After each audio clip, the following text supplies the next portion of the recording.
Assalamualaikum warahmatullahi wabarakatuh. Selamat pagi semuanya. Hello, good morning everyone.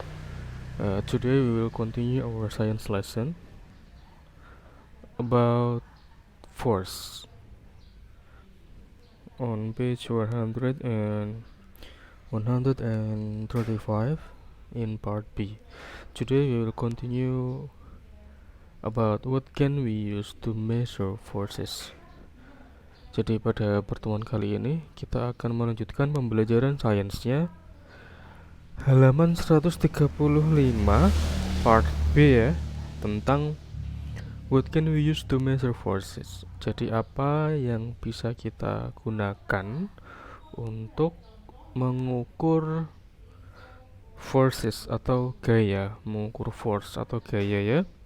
Jadi masih ingat ya, kemarin pada semester 1 kemarin kita sudah belajar di part A. Sekarang Pak Iga lanjutkan ke part B ya. Review part A kemarin itu adalah tentang gaya pada umumnya ya. Sebentar. Ini yang part A kemarin kan kita tentang gaya. Gaya merupakan suatu tarikan dan dorongan ya. Nah, ini contoh-contohnya. Nah, force is a push and a pull. Jadi gaya itu merupakan, push itu adalah dorongan dan pull itu adalah tarikan. Nah, gaya itu jenisnya ada macam-macam. Ada yang gaya itu sumbernya dari kita, maksudnya dari otot-otot kita. Ada yang gaya itu sumbernya dari magnet juga ada. Nah, jadi apa saja yang bisa diakibatkan oleh gaya? Pertama, gaya itu bisa membuat benda itu bergerak menjadi semakin cepat atau semakin lambat. Contohnya pada saat kita mendorong mobil, atau pada saat kita mengerem mobil, atau pada saat naik sepeda, atau kita pada saat sepeda mau kita rem, dan seterusnya. Itu adalah review pertemuan kita sebelumnya. Hari ini kita lanjut ke part B tentang cara mengukur gaya ya, how to measure forces. Nah, jadi sebelumnya ketika kita bicara masalah measure atau mengukur ini, ingat bahwa pengukuran itu pasti selalu identik dengan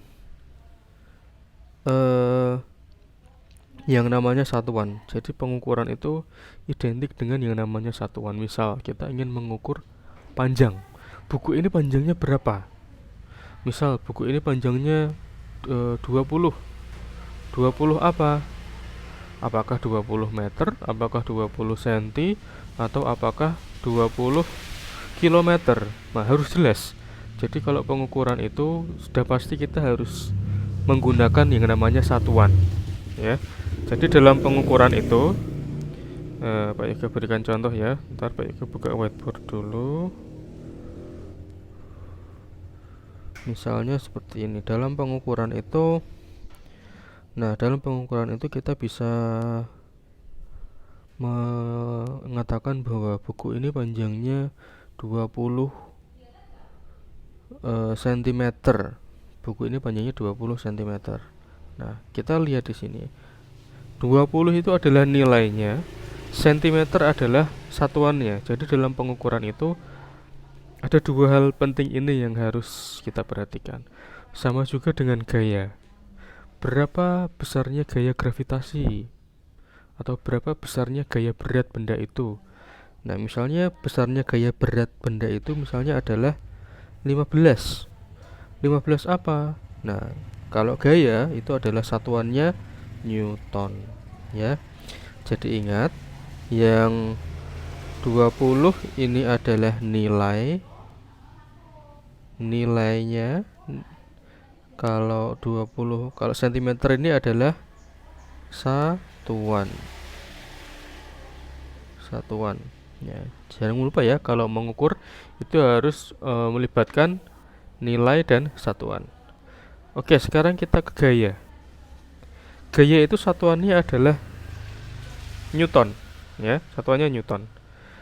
Satuannya Newton ini diambil dari nama penemunya, yaitu namanya Isaac Newton, yang menemukan hukum Newton 1, 2, 3. Itu nanti akan dipelajari pada grade selanjutnya. Sekarang kita untuk pengantar dulu tentang gaya. Baik. Nah, we can measure force using a tools yang namanya adalah force meter, ya. Jadi force itu bisa diukur menggunakan force meter. We can use force meter to measure the value of forces. Nah, force meter itu kalau di dalam bahasa Indonesia istilahnya adalah neraca pegas. Neraca pegas, ya. Nah, neraca pegas ini fungsinya adalah tadi untuk mengukur besarnya gaya. Ini Newton sudah Pak Yoga jelaskan ya. Newton itu adalah satuannya atau unitnya. Dalam bahasa Inggris satuan itu istilahnya adalah unit.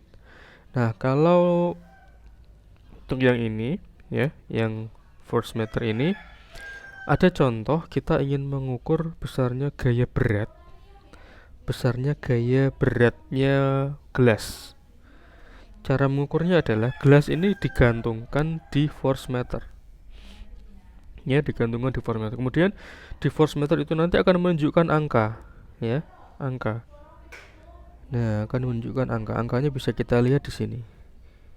Nah, bisa kita lihat di sini.